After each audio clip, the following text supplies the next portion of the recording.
प्रभु यीशु मसीह के मीठे और मधुर नाम में आप सभी को प्रेम भरा नमस्कार।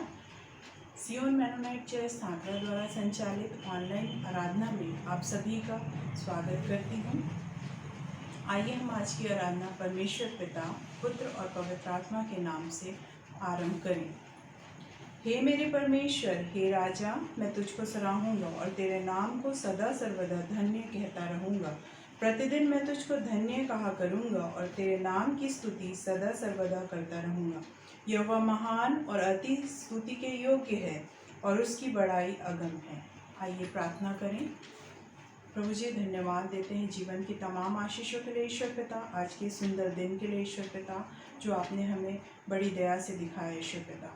आपकी अनुग्रह और आपकी आशीष के लिए धन्यवाद देते हैं प्रभु जी। दुआ करते हैं ईश्वर पिता, इस ऑनलाइन आराधना में आपकी उपस्थिति को मांगते हैं ईश्वर पिता।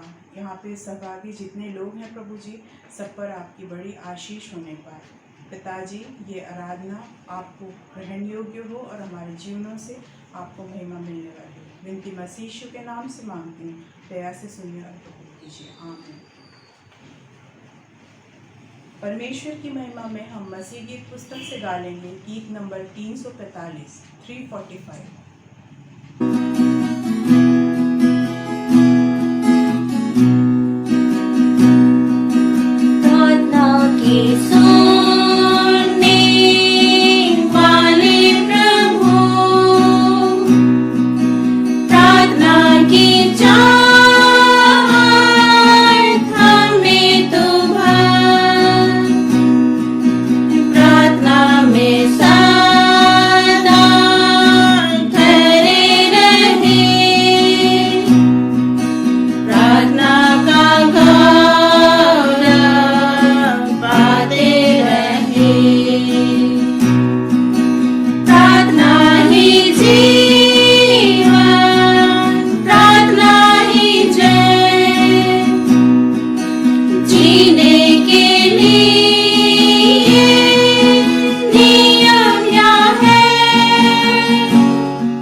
प्रार्थना के लिए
सत्यवादी पाठ पढ़ने, प्रेरितों का विश्वास वचन बोलने और प्रभु की प्रार्थना करने में सहभागी हों, इसके लिए हम निकाल लेंगे पाठ नंबर 32, प्रेम और विजय।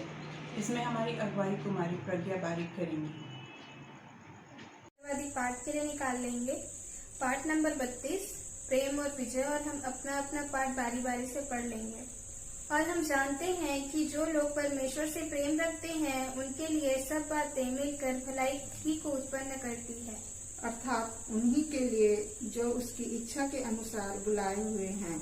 तो हम इन बातों के विषय में क्या कहें? यदि परमेश्वर हमारी ओर है तो हमारा विरोधी कौन हो सकता है? जिसने अपने नीच पुत्र को भी न रख छोड़ा परंतु उसे हम सब के लिए दे दिया, वह उसके साथ हमें और सब कुछ क्यों करना देगा? कौन हमको मसीह के प्रेम से अलग करेगा? क्या क्लेश, क्या संकट, क्या उपद्रव, या अकाल, या नंगाई, या जोखिम, या तलवार? परंतु इन सब बातों में हम उसके द्वारा जिसने हमसे प्रेम किया है जैवन से भी बढ़कर हैं। हम एक साथ पढ़ लेंगे।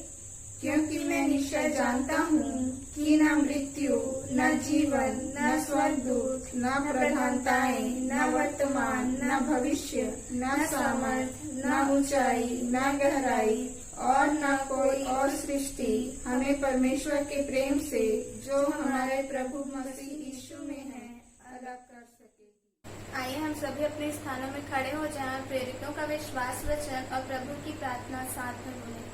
मैं विश्वास करता हूँ परमेश्वर पिता पर, जो स्वर्ग और पृथ्वी का सर्वशक्तिमान सृजनहार है, और उसके इकलौते पुत्र अपने प्रभु यीशु ख्रिस्त पर, जो पवित्र आत्मा से गर्भ में आया, कुंवारी मरियम से उत्पन्न हुआ, परंतु उस पिलातुस की आज्ञा से दुख उठाया, क्रूस पर चढ़ाया गया, मर गया और गाड़ा गया, पाताल में उतरा, तीसरे दिन मृतकों में से जी उठा, स्वर्ग पर चढ़ गया और परमेश्वर सर्वशक्तिमान पिता के दाहिने हाथ जा बैठा है, जहाँ से वह जीवितों और मृतकों का न्याय करने को फिर आवेगा।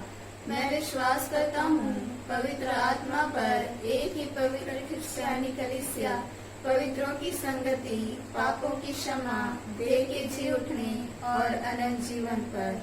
आमीन। आइए हम प्रभु की प्रार्थना साथ में बोलें। हे हमारे पिता, तू जो स्वर्ग में है, तेरा नाम पवित्र माना जाए, तेरा राज्य आवे, तेरी इच्छा जैसे स्वर्ग में पूरी होती है वैसे इस पृथ्वी पर भी पूरी हो। हमारे दिन भर की रोटी आज हमें दे, और जैसे हमने अपराधों को क्षमा किया है वैसे तुम्हारे अपराधों को क्षमा कर, और हम परीक्षा में न डाल परंतु बुराई से बचा, क्योंकि राज, पराक्रम और महिमा सदा तेरी है। आमीन।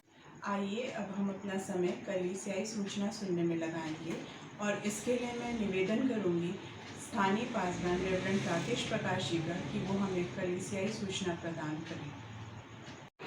भाई और बहनों को जो आज की इस ऑनलाइन आराधना में शरीक हैं हमारे साथ, आप सभी को मैं हृदय से धन्यवाद देता हूं और प्रभु यीशु मसीह में जय मसीह की कहता हूं। प्रियो, आज की इस आराधना के लिए हम परमेश्वर पिता को हृदय से धन्यवाद देते हैं कि उनकी आशीष है कि हम इस तरह से अपनी आराधना को इन दिनों संचालित कर रहे हैं। मैं आप सभी से पुनः आग्रह करता हूं कि आप अपने घरों में रहें, स्वस्थ रहें, जहां तक हो सके बहुत आवश्यक हो तभी आप बाहर को निकलें। जब भी आप जाते हैं आप मास्क का उपयोग करें, उचित दूरी का जो शासकीय निर्देश है आप उसका पालन करें। साथ ही साथ आप अवश्य ही जब भी निकलते हैं घर से प्रेयर करके निकलिए, क्योंकि प्रभु यीशु मसीह और उनके स्वर्गदूत आपकी हमेशा रक्षा करेंगे, आपकी अगुवाई करेंगे। कलीसिया के लिए हमारी सूचना यह है प्रियो कि जब तक कोई नया आदेश नहीं आता हम अपनी आराधना को इसी तरह से करते रहेंगे। मैं धन्यवाद देता हूं कि आपका भरपूर सहयोग हर एक कार्यों के लिए हमें मिला है। विगत रविवार की आराधना में जिन्होंने संचालन किया, जिन्होंने बाइबल पठन किया, कलीसियाई प्रार्थना और वचन पठन, सब बातों में जिन्होंने अगुवाई किया, उन सभी को मैं हृदय से धन्यवाद देता हूं। मैं विगत रविवार के उपदेश के लिए अपने परमेश्वर पिता को मैं धन्यवाद देता हूं। साथ ही साथ मैं धन्यवाद देता हूं हमारे आदरणीय बिशप एन आशावान जी को, जिनके माध्यम से हमने एक सुंदर संदेश को सुन लिया। प्रियो, आपका सहयोग जब आप इस कार्यक्रम को, मैं कहूँगा कार्यक्रम तो नहीं कहूँगा, लेकिन जब इस आराधना को जब आप इसमें शरीक होते हैं, हमें अपनेपन का एहसास होता है। मैं आशा करता हूँ कि आप जरूर इस आराधना में आप शामिल होते हैं, क्योंकि इसमें आप सभी के लिए प्रार्थनाएं होती हैं और एक कलीसिया होकर हम इसमें मुलाकात करते हैं। मैं विनती करता हूं कि आप जब भी इस आराधना में शामिल होते हैं, आप भेंट के समय में अपनी भेंट को अपने परमेश्वर पिता को आप जरूर समर्पित करें, ताकि इस कार्य से जो मेनोनाइट चर्च इन इंडिया का जो कार्य है और हमारी कलीसिया का जो कार्य है वो सब पूर्ण हो सके। आप अपने भेंट को यथा समय जल्द से जल्द आप कोषाध्यक्ष महोदय को आप जरूर सौंप दें। चर्च सपोर्ट फंड की जो राशि है आप उसे संबंधित मान्यवर के पास आप जमा कर दें, ऐसा मैं आपसे आग्रह और विनती को करता हूँ। प्रियो, हम धन्यवाद देते हैं कि विगत शुक्र को, यानी इस शुक्रवार को, जो हमने अपने शुक्रवार के दिन जब हमारा प्रार्थना का दिन होता है, आप सभी सुबह 5 बजे से उठकर जो समय सबको दिया गया है, रात्रि 12 बजे तक करीब 19 घंटे हमारी कलीसिया के भाई और बहन प्रार्थनाओं को करते हैं और यह कार्यक्रम बहुत ही सफल हुआ है। मैं इसके लिए आप सभी को धन्यवाद देता हूं और विनती करता हूं कि आगामी शुक्रवार को भी जब हम इस कार्य को करते हैं 18 जून को, तो आप इसमें शामिल हों और अपने समय को आप देख लें। हम उसे डाल देंगे व्हाट्सएप में, आप उसे ज़रूर देख लें और अपने समय पर आप सारे जहां के लोगों के लिए, मेनोनाइट चर्च इन इंडिया के लिए, सारे मसीही जगत के लिए आप उसमें प्रार्थना करें। ये जो कोरोना है और उसके कारण जो हालात हुए हैं वो सब बहुत जल्द प्रभु की दया से दूर हो जाएं। हम परमेश्वर को धन्यवाद देते हैं कि उन्होंने हमारी प्रार्थनाओं को सुना है और आप देख रहे हैं कि किस प्रकार से इसमें गिरावट आई है और लोग जो हैं अब उतने इससे प्रभावित नहीं हैं, लेकिन फिर भी हमें अपनी जो सावधानी है हमको उसको रखना है, प्रार्थना करना है और इस रोग को हमें दूर करना है। इस सप्ताह में जो हमारे जो जन्मदिन का जो रहता है प्रियो, हम बहुत परमेश्वर को धन्यवाद देते हैं कि 7 तारीख से लेकर 7 जून से जो 13 जून तक का जो हमारा जो जन्मदिन जिसमें था, उसमें सिर्फ मुझे डॉक्टर सत्येंद्र नेताम जी का नाम मिला और मैं उनको बहुत हार्दिक बधाई आप सब की ओर से, कलीसिया की ओर से मैं उनको हार्दिक बधाई और शुभकामना देता हूं कि परमेश्वर उनको संभाल कर रखे, उनको आगे बढ़ाए। प्रियो, सारी बातों के लिए हम परमेश्वर को धन्यवाद देते हैं और यहाँ पर मैं जो सूचना है उसे मैं विराम देता हूँ और आप सभी से आग्रह करता हूँ कि आप इसी तरह अपने सहयोग को हमें, कलीसिया को आप देते रहें। धन्यवाद। हम बड़ी नम्रता और दीनता के साथ परमेश्वर के चरणों में आएंगे और अपना समय कलीसियाई प्रार्थना में लगाएंगे। हम प्रार्थना करें। हमारे जीवते और सच्चे पिता परमेश्वर, आज इस आराधना में प्रभु एक बार फिर से हम आपके चरणों में आते हैं।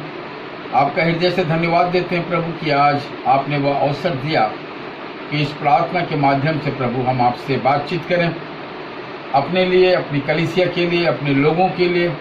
परमेश्वर पिता, हम प्रार्थना करते हैं, धन्यवाद देते हैं प्रभु, यह प्रार्थना का अवसर आज आपने हमें प्रदान किया है। हम विनती करते हैं प्रभु, कलीसिया के साथ हो, कलीसिया के हर एक लोगों के साथ हो।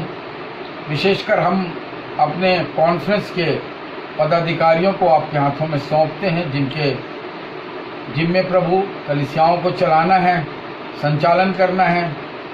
आप उनकी अगुवाई करें, कॉन्फ्रेंस के हर एक पदाधिकारियों के संग और साथ रहें।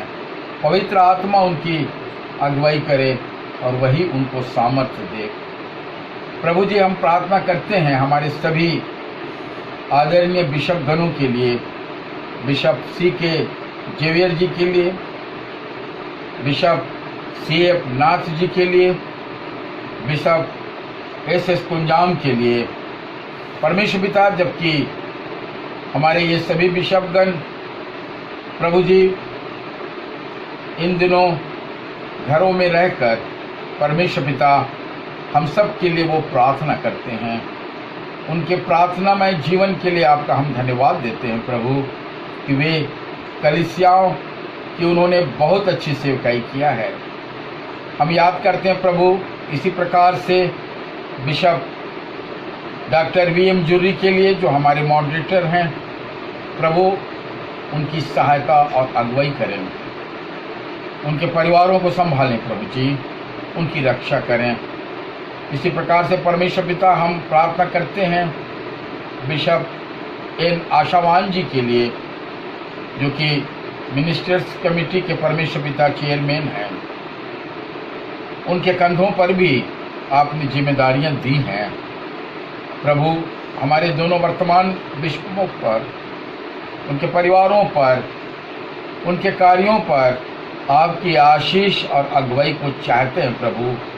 ज्ञान और बुद्धि दीजिएगा और भी सामर्थ्य दीजिएगा, पवित्र आत्मा की प्रेरणा दीजिएगा प्रभु जी। और प्रभु वे स्वस्थ और दीर्घायु रहें, यह प्रार्थना आपसे हम करते हैं। हम अपने मेनोनाइट चर्च इन इंडिया के सभी अभिषिक्तों को, सभी पंचायतों के लिए जो अपने अपने क्षेत्रों में काम करते हैं, अपनी कलीसियाओं में काम करते हैं, उनके सदस्यों के लिए भी हम प्रार्थना करते हैं। उन सभी पर आपकी दया की दृष्टि हो। हम प्रार्थना करते हैं परमेश्वर पिता हमारे दोनों बोर्ड्स के लिए, मेडिकल बोर्ड के लिए प्रभु, जहाँ पर हमारे चिकित्सकगण हैं, मेडिकल स्टाफ हैं, जो कि एक खतरनाक समय पर उन्होंने परमेश्वर पिता अपनी सेवकाई को दिया है। कोरोना जबकि चारों ओर फैला हुआ था प्रभु, हमारे मेडिकल स्टाफ ने प्रभु बहुत ही संयम के साथ प्रभु आपकी अगुवाई में अपने कामों को किया है। हर एक के साथ हो, हर एक स्टाफ की रक्षा कर, हर एक पर आपकी दया और आशीष हो। इसी तरह से प्रभु जी हम एजुकेशन बोर्ड के लिए भी प्रार्थना करते हैं, जो कि अपने कामों को बखूबी निभा रहे हैं प्रभु जी। हमारे सभी शिक्षक गणों के लिए, प्राचार्यों के लिए, अधिकारियों के लिए, मेडिकल बोर्ड और शिक्षा बोर्ड के जो अधिकारी गण हैं प्रभु, उन पर भी आपकी आशीष हमेशा बनी रहे, आपका अनुग्रह होता रहे। जो सेवकाई आपने दिया प्रभु विभिन्न जनों को, प्रभु वो सेवकाई पूरा हो सके। हम अपनी कलीसिया के सभी भाई और बहनों को, विशेषकर हमारे बुजुर्गों को हम याद करते हैं। परमेश्वर पिता हर एक पर आपकी आशीष और अनुग्रह को चाहता हूँ। अगर कोई बीमार है प्रभु, आप उन्हें चंगाई दीजिए, सामर्थ दीजिए, शक्ति दीजिए। विगत समयों में जबकि कोरोना बहुत ज़्यादा फैला हुआ था प्रभु, पर आपने हमारी प्रिय कलीसिया को संभाला, हमारे सदस्यों के जीवन की रक्षा को किया। आपका बहुत ही बहुत धन्यवाद देते हैं। कलीसिया के हर एक वर्ग के साथ हो, हर एक पर आपकी आशीष को चाहता हूँ प्रभु। परमेश्वर पिता, अगर कोई कमज़ोर है, कोई लाचार है प्रभु, आप उसकी सहायता करें। हर एक बुजुर्गों पर आपकी अनुग्रह और आशीष की मांग मैं करता हूँ। अरे परमेश्वर पिता, आज जो कुछ भी वचन का प्रचार होता है, आपकी आशीष उस पर हो, आपका अनुग्रह उस पर हो। बोलने वाले हमारे प्रिय भाई डॉक्टर शशीद मिलाप जी के साथ हो, उन पर आपकी आशीष हो प्रभु। सारी बातों के लिए प्रभु आज की इस संपूर्ण आराधना को भी हम आपके हाथों में सौंप देते हैं। आप ही हमारे अगुवा हैं प्रभु जी। सब बातों में आपको महिमा, आदर और हम सम्मान को देते हैं, और बहुत ही धन्यवाद के साथ इस विनती को हमारे उद्धारकर्ता यीशु मसीह के नाम से मांगते हैं, आमीन। ये समय है आराधना पाठ पढ़ने का, और इसके लिए मैं अनुरोध करूंगी कुमारी अचला मसीह से कि वो आराधना पाठ पढ़ें और आज के वचन के लिए प्रार्थना करें। आइए हम पासवान साहब की इच्छा के अनुसार पवित्र शास्त्र से निकाल लेंगे सभा उपदेशक 12 वचन 9 से 14 पद तक। उपदेशक जो बुद्धिमान था वह प्रजा को ज्ञान भी सिखाता रहा, और ध्यान लगाकर और पूछताछ करके बहुत से नीति वचन क्रम से रखता था। उपदेशक ने मनभावने शब्द खोजे और सिधाई से ये सच्ची बातें लिख दी। बुद्धिमानों के वचन पौने के समान होते हैं और सभाओं के प्रधानों के वचन गाड़ी हुई कीलों के समान होते हैं, क्योंकि एक ही चरवाहे की ओर से मिलते हैं। हे मेरे पुत्र, इन्हीं से चौकसी सीख। बहुत पुस्तकों की रचना का अंत नहीं होता और बहुत पढ़ना देह को थका देता है। सब कुछ सुना गया। अंत की बात यह है कि परमेश्वर का भय मान और उसकी आज्ञाओं का पालन कर, क्योंकि मनुष्य का संपूर्ण कर्तव्य यही है। क्योंकि परमेश्वर सब कामों और सब गुप्त बातों का, चाहे वे भली हों या बुरी, न्याय करेगा। परमेश्वर इस वचन के पढ़े और सुने जाने पर हम सबों को आशीष दे। आइए हम प्रार्थना करें। प्रेमी पिता परमेश्वर, हम आपके पास आते हैं पिताजी, आपका धन्यवाद करते हैं खुदावंद राजा आज के इस दिन के लिए प्रभु जी, हमारे जीवन में एक नए दिन को जोड़ कर देने के लिए पिताजी, और हम सबों को भला चंगा और स्वस्थ रखने के लिए पिताजी हम आपका धन्यवाद करते हैं पिताजी। प्रार्थना करते हैं खुदावंद राजा आज का यह वचन प्रभु जी, इस वचन के मनन के लिए खुदावंद राजा, और प्रभु जी इस वचन के द्वारा प्रभु जी आज जो भी बातें हमें बताई जाती हैं खुदावंद राजा, हम इसे प्रभु जी अपने जीवन में उतारने वाले हो सके पिताजी। पासवान साहब के संग साथ हुए खुदावंद राजा, प्रार्थना करती है पिताजी उन्हें अपनी आत्मिक आशीष से भर दें पिताजी, ताकि खुदावंद राजा जो भी आज वो वचन हमें बताते हैं पिताजी, वो हमारे जीवन में काम करने वाला हो सके खुदावंद राजा। प्रत्येक को आपने भला चंगा और स्वस्थ रखा है पिताजी। इस कोरोना महामारी से प्रभु जी हमें बचा कर रखा है पिताजी, और प्रभु जी इसके लिए हम आपका धन्यवाद करते हैं पिताजी। इस ऑनलाइन आराधना के द्वारा पिताजी हम सभी प्रभु जी आपकी आशीष को प्राप्त करने वाले हो सके पिताजी, आपकी अगुवाई में और आगे आने वाले हो सके पिताजी। क्या मांगे, मांगने से पहले आप सब कुछ जानते और देते हैं, यीशु के नाम से, आमीन। अब समय हो चुका है परमेश्वर के जीवित वचन से हम अपने जीवन के लिए शिक्षा ग्रहण करें, और इसके लिए मैं अनुरोध करूंगी डॉक्टर शशील मिलाप जी को कि वो परमेश्वर की अगुवाई में आज का वचन प्रचार करें। सर्वशक्तिमान परमेश्वर पिता को मैं हृदय से धन्यवाद कहता हूँ, क्योंकि उन्होंने ऐसा समय दिया कि आज मैं आप लोग के सामने इस परमेश्वर के वचन को रख सकता हूँ। दूसरी बात, मैं यहाँ के पासवान को हृदय से धन्यवाद कहता हूँ कि उन्होंने अपना समय मुझे दिया कि मैं प्रभु का प्रचार मैं कर सकूँ, इसलिए मैं पासवान को हृदय से धन्यवाद कहता हूँ। और इसके पहले कि मैं विषय में जाऊँ, आइए हम प्रार्थना करें। सर्वशक्तिमान यहोवा परमेश्वर, उद्धारकर्ता ईश्वर राजा, प्रभु यीशु के मधुर नाम में इकट्ठे होकर तेरी उपासना करते, तेरी जय जयकार करते हैं। उस परमेश्वर पिता को धन्यवाद कहते हैं, उस यीशु को धन्यवाद कहते हैं, उस पवित्र आत्मा को धन्यवाद कहते हैं जो हमारे संग रहता है। प्रभु आज के इस मीटिंग पर अपना आशीष का हाथ रखें, खासकर मेरे बोलने में मेरे मुंह और होठ को छूइए प्रभु जी, कि जो कुछ मेरे मुंह से निकले वो तेरा दिया हुआ शब्द हम सब के लिए आत्मिक भोजन के रूप में काम में आ सके। धन्यवाद यीशु, तेरा नाम का धन्यवाद हो, आमीन। आज का विषय जो मैंने रखा है और वो है विश्वासी का कर्तव्य। एक विश्वासी का क्या कर्तव्य है। हम सब विश्वासी हैं और विश्वासियों का क्या कर्तव्य होना चाहिए, जो सभा उपदेशक उसके 12 अध्याय के 9 और 14 पद जो मैंने रखा है और उसमें 13 पद है। सब कुछ सुना तो गया, अंत की बात यह है कि परमेश्वर का भय मान, उसकी आज्ञाओं का पालन कर, क्योंकि एक विश्वासी मनुष्य का संपूर्ण कर्तव्य यही है। संपूर्ण कर्तव्य यही है, अर्थात परमेश्वर का भय। परमेश्वर का भय अर्थात डर। हम दुनिया में जन्म लिए हैं, एक बच्चा अपने माँ बाप से डरता है, और जवान हो या सियान हो, कोई भी गलत करने के द्वारा अगर कोई गलत होता है तो हम सबसे डरने लगते हैं। जैसे कि अपने माँ बाप से डरते हैं, बड़े भाई से डरते हैं, बड़े भाभी से डरते हैं, और दादा दादी से डरते हैं, समाज से डरते हैं, और पुलिस वाले से डरते हैं, या सरकार से डरते हैं गलत होने के बाद। लेकिन हमें रहना चाहिए सिर्फ परमेश्वर का डर। हमें रहना चाहिए परमेश्वर का डर। जो परमेश्वर का भय हमारे जीवन में है, वो एक ऐसा मनुष्य है जो परमेश्वर का भय हमारे जीवन में होने की आवश्यकता है। परमेश्वर हमारा सृष्टि करता है, वो हमारा मालिक है, वो हमको नरक से बचा सकता है। लेकिन आज मैं ये कहना चाहूँगा कि बाइबल क्या कहती है। हम परमेश्वर का भय माने क्या, और माने तो हमको क्या लाभ है, हमको क्या फायदा है। हम देखें उसी प्रकार निर्गमन के पुस्तक में 20वां अध्याय 20 पद में लिखा है, मत डरो, परमेश्वर इसलिए आया कि तुम्हारी परीक्षा करे, उसका भय माने, और तुम्हारे मन में बना रहे कि तुम पाप ना करो। अर्थात हमको पाप करने से रोकता है परमेश्वर का भय।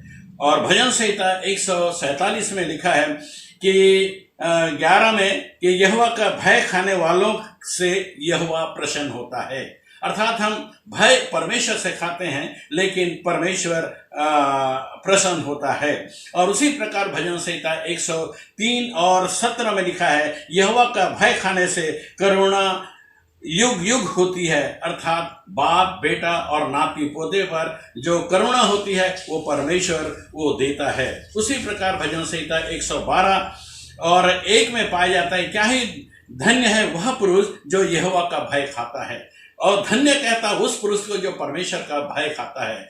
और हम देखें उसी प्रकार 145 भजन संहिता 145 के 19 पद में, भय खाने वालों की इच्छा पूरी करता है, दुहाई सुनकर उद्धार करता है। अर्थात हम मनुष्यों का उद्धार परमेश्वर करता है जो परमेश्वर से भय खाता है। उसी प्रकार नीति वचन के पुस्तक में पाया जाता है 16:6 में, यहोवा का भय मानने वाला बुराई से बचा रहता है। अर्थात जो बुराई से बचा रहता है वह पाप से बचा रहता है। और उसी प्रकार मलाकी 3:16 में लिखा है, यहोवा का भय मानते हैं वह सुनता है। यहोवा सुनता है जो परमेश्वर का भय मानता है, उस व्यक्ति का सुनता है जो परमेश्वर का भय मानता है। उसी प्रकार नीति वचन में 10:27 में, यहोवा का भय मानने से आयु बढ़ती है।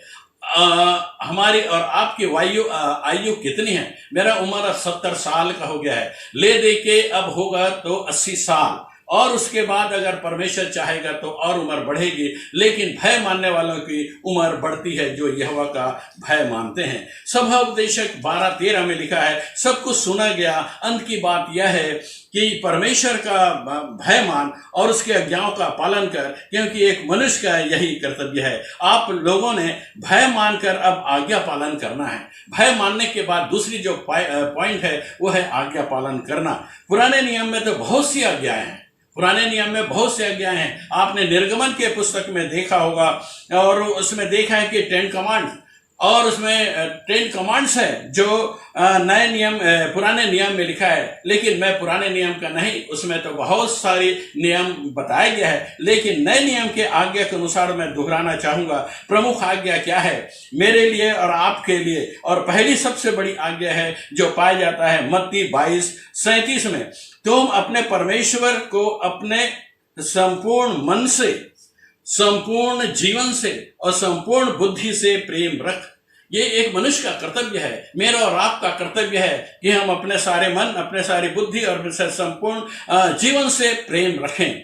और दूसरी सबसे बड़ी आज्ञा यह है कि मत्ती 22:39 में लिखा है कि अपने पड़ोसी से अपने समान प्रेम रख। हमको अपने पड़ोसी से अपने समान प्रेम रखना है, क्योंकि हमारा प्रेम अपने पड़ोसियों से एकदम झगड़ा होता है। छोटी छोटी बातों में हम लड़ पड़ते हैं। बाइबल हमें यहाँ बार बार कहती है कि हम अपने पड़ोसियों से अपने समान प्रेम रखें। और तीसरी जो सबसे बड़ी आज्ञा जो बाइबल में लिखा गया है, जो अंत के दिनों में होगा, और अंत के दिन अब हमारे बीच में आ चुका है। और यहाँ हम देखते हैं मत्ती रचित सुसमाचार उसका 28वां 19-20 में लिखा है, जो यीशु ने चेलों को कहा, अपने शिष्यों को कहा, और क्या कहा कि इसलिए जाकर तुम सब जातियों को शिष्य बनाओ, उन्हें पिता पुत्र पवित्र आत्मा के नाम से बपतिस्मा दो।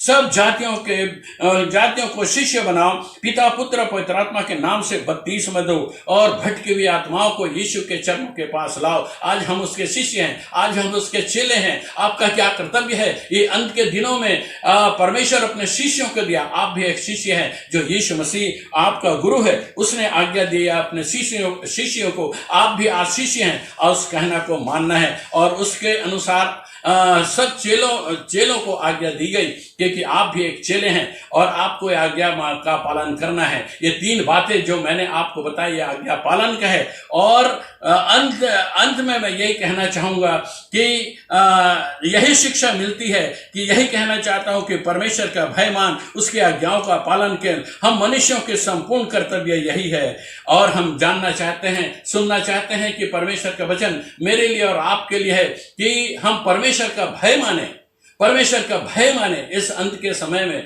और हम उसके आज्ञाओं का पालन करें, और वो आज्ञा जो है हमको स्वर्ग की ओर ले जाएगा।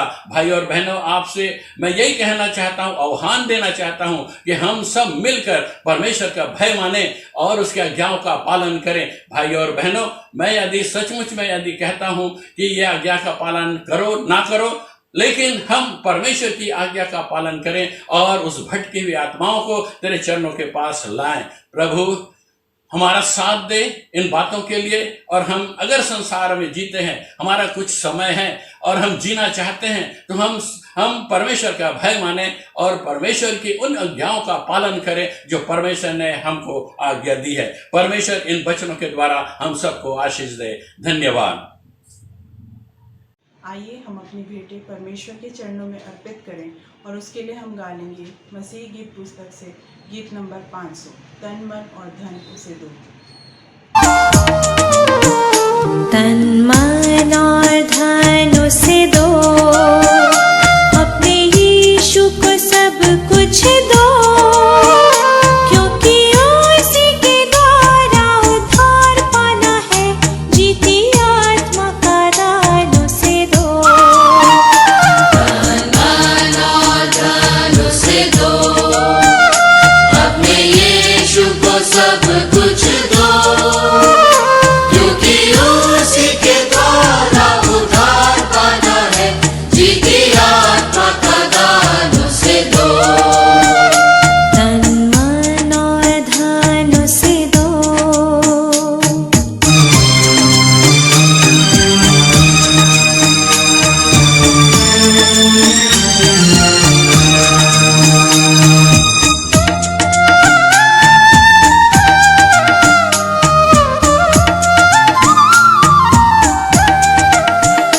गर यीशु के बनना चाहो, कुछ करके दिखाना होगा।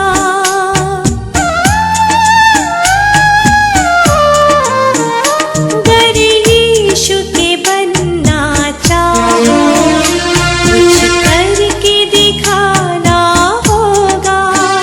खुद बचना काफी नहीं है, औरों को बचाना होगा। दिल में पहले जगह उसे दो, अपने यीशु को सब कुछ दो, क्योंकि उसी के द्वारा उद्धार पाना है, जीती आत्मा का दान उसे दो। तन मन और धन उसे दो, अपने यीशु को सब कुछ दो, क्योंकि उसी के द्वारा उद्धार पाना है, जीती आत्मा का दान उसे दो। तन मन और धन उसे दो।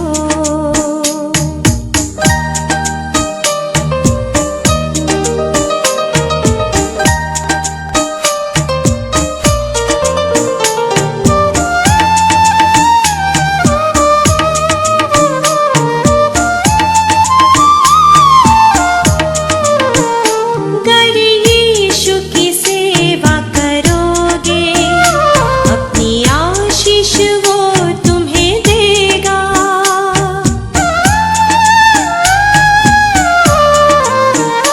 गर यीशु की सेवा करोगे, अपनी आशीष वो तुम्हें देगा। गर पाप की सेवा करोगे, हरगिज़ नहीं माफ करेगा। उसके लहू में दिल धो लो, अपने यीशु को सब कुछ दो, क्योंकि उसी के द्वारा उद्धार पाना है, जीती आत्मा का दान उसे दो।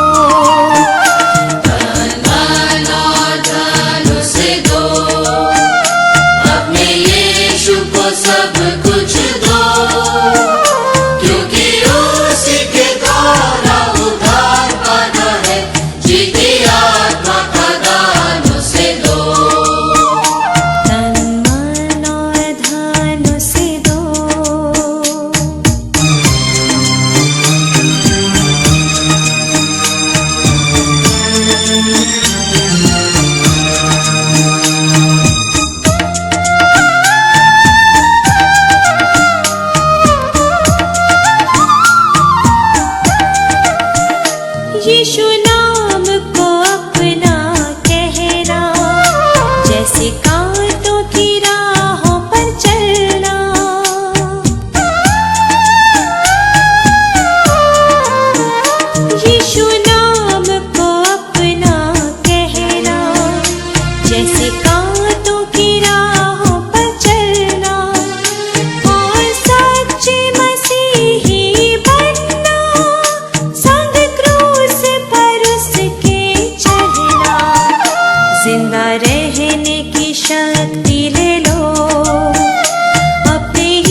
आशीष ग्रहण करें। मैं अनुरोध करूंगी रेवरेंड राकेश प्रकाश जी को कि वो हमें भेंट अर्पण की प्रार्थना में अगुवाई करें और अंतिम आशीष दें। प्रार्थना करें और परमेश्वर को धन्यवाद दें और उसके बाद हम आशीष से आज की आराधना को समाप्त करेंगे। हमारे जीवते और सच्चे पिता परमेश्वर, एक बार फिर से हम आपके चरणों के तले आते हैं स्वामी, और आपको हृदय से धन्यवाद देते हैं प्रभु कि आपने अब लो हमारी सहायता को किया है, अब लो हमारी अगुवाई को किया है। कलीसिया को परमेश्वर पिता इस स्थान पर रखा है प्रभु कि हम प्रभु आपकी स्तुति और आपकी महिमा को तेरे भवन में करने पाएं। और प्रभु जबकि इन दिनों परमेश्वर पिता हम तेरे भवन में नहीं आ रहे हैं, क्योंकि प्रभु शासकीय नियमों के तहत प्रभु हमें अपने घरों में रहकर ऑनलाइन के माध्यम से प्रभु इस आराधना को करनी है। हम आपसे विनती करते हैं परमेश्वर पिता कि जो भी प्रतिबंध है वो आने वाले दिनों में समाप्त हो जाए, ताकि प्रभु तेरे भवन में आकर हम स्वतंत्र होकर तेरे नाम की स्तुति और महिमा को हम पूर्व की तरह कर सकें। प्रभु आज की इस आराधना के लिए हम धन्यवाद देते हैं। जो भी संदेश हमने सुना है प्रभु आपके दास के माध्यम से, हम उसके लिए भी धन्यवाद देते हैं और आपसे विनती करते हैं कि जिन बातों को उन्होंने आज बताया है प्रभु, उसके अनुसार हम अपने जीवन को व्यतीत करने वाले हो सकें। अपने दास की अगुवाई करें प्रभु, उनकी मदद करें, ताकि प्रभु आने वाले दिनों में और भी प्रमुखता के साथ प्रभु आपके कार्यों में इसी तरह प्रभु वे संलग्न रहें। परमेश्वर पिता कलीसिया के प्रत्येक परिवारों को आप आशीषित करें। हम धन्यवाद देते हैं प्रभु कि आज हमारे प्रियों ने आपको अपने भेंट को जो भी धन्यवाद स्वरूप दिया है, जो भी भेंट उन्होंने परमेश्वर पिता आपको अर्पित किया है, आप उन भेंटों को आप स्वीकार करें और परमेश्वर पिता उसकी आशीषों को पूरे परमेश्वर पिता बहुतायत के साथ प्रभु आप उन परिवारों को प्रदान करें। परमेश्वर पिता हर एक परिवार परमेश्वर पिता सुखी और संपन्न रहें। हर एक परिवारों में किसी भी भली वस्तु की घटी कभी भी ना होने पाए और हमारी ये प्रिय कलीसिया परमेश्वर पिता आपके राह पर आगे बढ़ती चली जाए। हम धन्यवाद देते हैं प्रभु डॉक्टर सत्येंद्र नेताम के लिए, जिनका जन्मदिन था प्रभु। इस सप्ताह में आप अपने दास की अगुवाई करें, उन्हें शक्ति दें, सामर्थ्य दें कि प्रभु आपको परमेश्वर पिता धन्यवाद देते हुए वे आगे बढ़ें। आपने उनके जीवन की रक्षा को किया, एक नए वर्ष में उनको प्रवेश दिया। हम आपका धन्यवाद देते हैं। उनकी रक्षा करें, उनकी पत्नी और दोनों प्यारे बच्चों पर भी आपकी आशीष बनी रहे। परमेश्वर पिता हम अपने कलीसिया के सभी अंगों के लिए प्रार्थना करते हैं। पंचायत सभा के लिए हम प्रार्थना करते हैं, उनके हर एक सदस्यों पर आपकी आशीष मांगते हैं। हम अपने सभी आदरणीय अभिषिक्तों के लिए प्रार्थना करते हैं प्रभु कि उन सभी पर आपकी आशीष बनी रहे। महिला सभा, यूथ सभा और प्रभु हमारे छोटे बच्चे जो संडे स्कूल के हैं प्रभु, आप उन पर भी दया की दृष्टि को बनाए रखें। कलीसिया के हर एक बुजुर्गों पर आपकी आशीष, आपका अनुग्रह बना रहे। हर एक को आपने संभाला है प्रभु। विगत दिनों इस महामारी से आपने पूरे कलीसिया की रक्षा की है। हम आपका धन्यवाद देते हैं प्रभु और निश्चित रूप से हमारा हृदय प्रभु आपके प्रति परमेश्वर पिता धन्यवाद से भरा हुआ है, क्योंकि आपने इस कलीसिया की एक एक सदस्यों की रक्षा की, एक एक सदस्यों को संभाला और प्रभु सबको सुरक्षित रखा है। सारी बातों में प्रभु हम आपको महिमा, आदर और सम्मान को देते हैं। आज की इस आराधना को प्रभु आप ग्रहण करें। सारी बातों के लिए, सारी आशीषों के लिए धन्यवाद देते हुए प्रार्थना को हम अपने उद्धारकर्ता हमारे प्रिय यीशु मसीह के नाम से मांग लेते हैं। प्रभु सुनिए और ग्रहण कीजिए। आमीन। हम आशीष ग्रहण करें। अब हमारे प्रभु यीशु मसीह का अनुग्रह, पिता परमेश्वर का प्रेम और पवित्र आत्मा की शांति और उसकी सहभागिता हम में से उपस्थित कलीसिया के सभी भाई और बहनों पर अब और सदा बनी रहे। आमीन।